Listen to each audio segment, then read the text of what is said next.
Hi everybody and welcome back to the channel. I'm down here in Southern Ontario, Zone 6B on March 27th. It is definitely crisp and cool outside, but this is the warmest day we've had all week, and if you're anything like me, you're kind of looking for opportunities to get out into the garden and see what can I do to spend time outside, what do I need to do to kind of take advantage of the cooler temperatures. A couple of the things that I've struggled with in the past is seeing my radishes bolt, seeing my brassicas bolt. Once the summer gets really hot very quickly towards the end of May and early June, the thing I've noticed happening in Southern Ontario is that we don't really have a steady spring or a reliable steady spring. It goes from really cold and chances of snow and freezing to pretty hot pretty quickly. So I'm out here today taking advantage of a relatively pleasant day, trying to think about what can I do in my garden. One of my beds here is actually has a plastic greenhouse cover on it. So I can definitely use this space to get things planted that enjoy cold and that thrive in the cold weather. So one of the things I'm going to be doing today is taking my brassicas and popping them in here. It's a little bit messy in here. I have some straw from last season. I have some weeds coming through. So I just want to clean that up.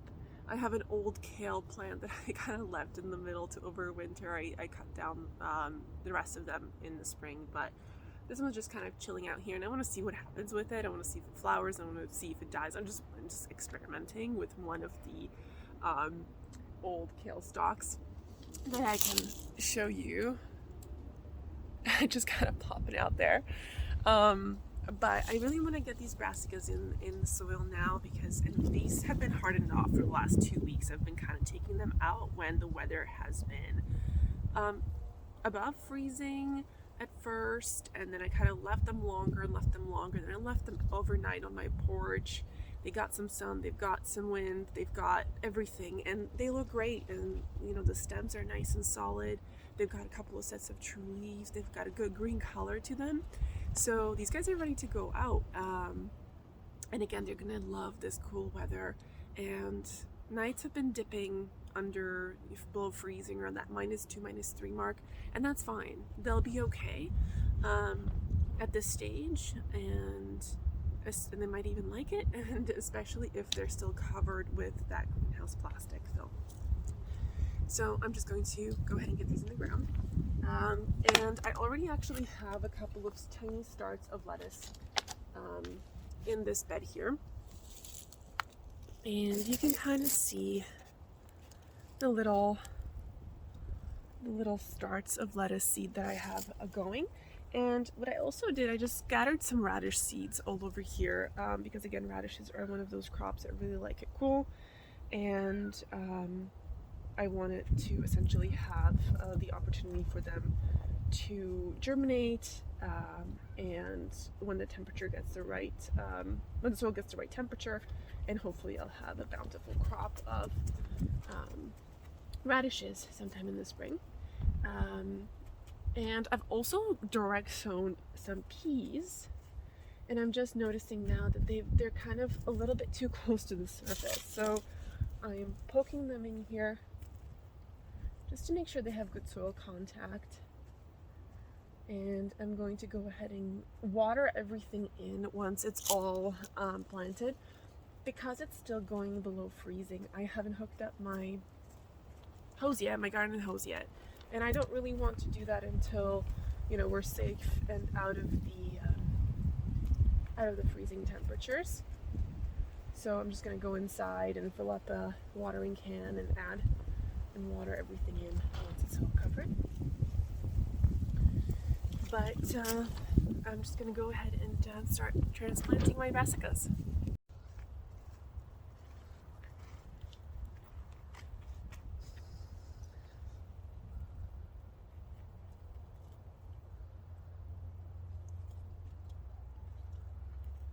And I just have a few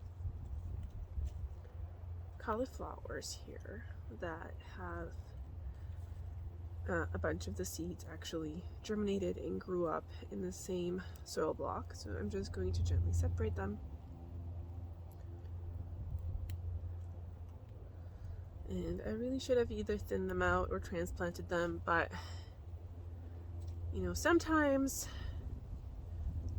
you just don't get around to it. So this is what we've got going on, and the ones that survive and do well will do well, and the ones that won't. That's why we have extras. And there's kind of two ways of, you know, going about things. You either kind of sow more seeds than you really need, and you experiment, or you take a chance, or you thin them out, or you save your seeds and you're more attentive and you baby them a little bit more, and you're more careful about seeding single ones per cell. And both are okay. You can do it both ways. It's really up to you and up to personal preferences. I won't judge. It's, one of the approaches is you're saving seeds, and seeds cost money. And if you want to be really, frugal and attentive to your cost, then definitely sow one and, be more careful with it. I think that the thing with seeds is that they are only good for so long. And they do lose their ability to germinate effectively over time. So my whole thing with seeds is that I don't really want to be using them too sparingly. Oh, that's great. We've got some little baby radishes coming up here, which is super exciting. I don't really care about using a couple extra seeds because, I'm realistically only growing enough cauliflowers and enough cabbage that we can eat and store in a season. Maybe, a few extra so I can make sauerkraut and pickles. But at the end of the day, I only need so much cauliflower. I'm not selling it. I'm not producing it for market. The extra stuff, I share with my neighbors or my family. But at the end of the day, I only eat so much. And, a packet of seeds comes with, depending, but it's anywhere from, 20 to 50 seeds or less sometimes when it's heirloom varieties and more expensive pieces. But, I have seeds to spare and to kind of experiment with. And sometimes I just throw extra seeds on the soil and see what sticks. Sometimes I put things out a little bit too early or too late to see what happens. So I lose plants and I lose seeds, and that's okay. It's not the worst thing if you kind of anticipate the potential losses, or you anticipate what might happen. You might lose a few seeds, they won't germinate, or you might plant them too early and you lose them to frost, or you plant them too late and they bolt, or you planted them in the wrong type of soil, or it just wasn't, nutritious enough and they stay tiny. And if you're okay with that happening, then you can have fun and you can experiment and you can learn. I think gardening is really about getting your hands in the soil and using what you have to the best of your ability and learning, and producing your own food in the case of vegetable or fruit gardening. And if that's what we're after, then we don't have to be so hard on ourselves about maybe using extra seeds or not using extra seeds or whatever it works for you. So you can go both ways. Okay, so the cauliflower is in on the other side, and over here I have some amaranth cabbage that I'm just going to plop into the soil.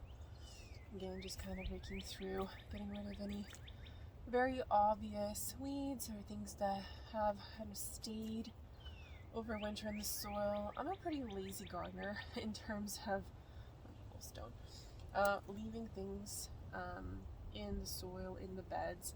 I think the more things that I can leave, the more nutrients are retained and gathered because things decompose. So I was going to try and leave as much as possible, unless it's obviously competing weeds and that are kind of taking over the space. So I got my little amaranth cabbage. Again, and there's two in here, and I'm actually going to plant both together.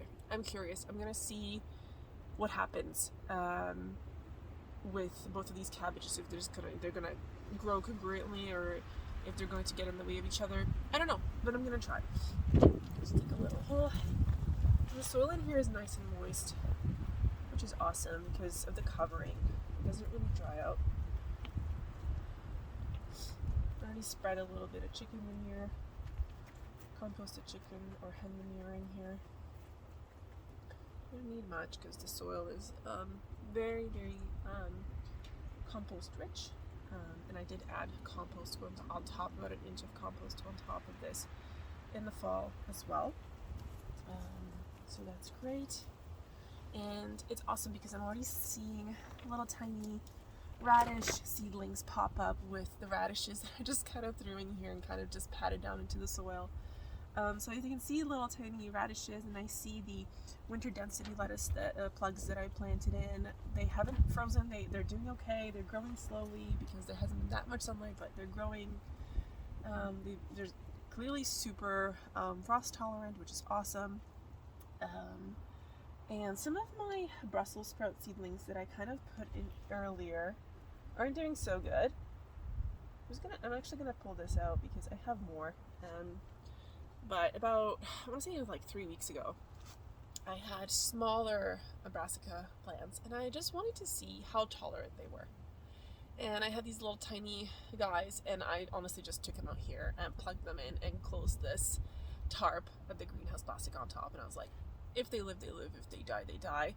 And clearly, they're not dead, but there's some frost damage, and they've struggled. So, I have more, not to fear. And that's the beauty of kind of anticipating worst case scenarios. I'm just going to take some of my more mature, hardened off, older seedlings, and I'm going to put those in instead. So these are some of my, one more amaranth cabbage over here. Maybe right over, let's see. Actually, I'm going to kind of nudge these a little bit closer together. Make some more room. Because realistically, they don't need that much space. We're not in agricultural farming. They'll do with less. Okay, nice and tight and fit together. Gorgeous.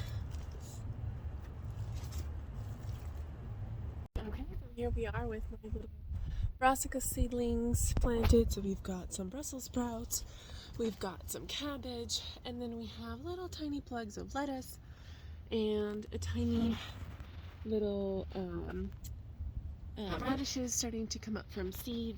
That's these little guys right here, just coming from seed, which is super exciting. So hopefully the lettuce and the radishes are going to kind of plug up the space between the brassicas that are going to hopefully get pretty large, the cabbages and the Brussels sprouts, and the kale that's further over here, but these little guys, and we'll see how everything is growing and potentially add on a little bit of direct sowing as the season warms up and they grow.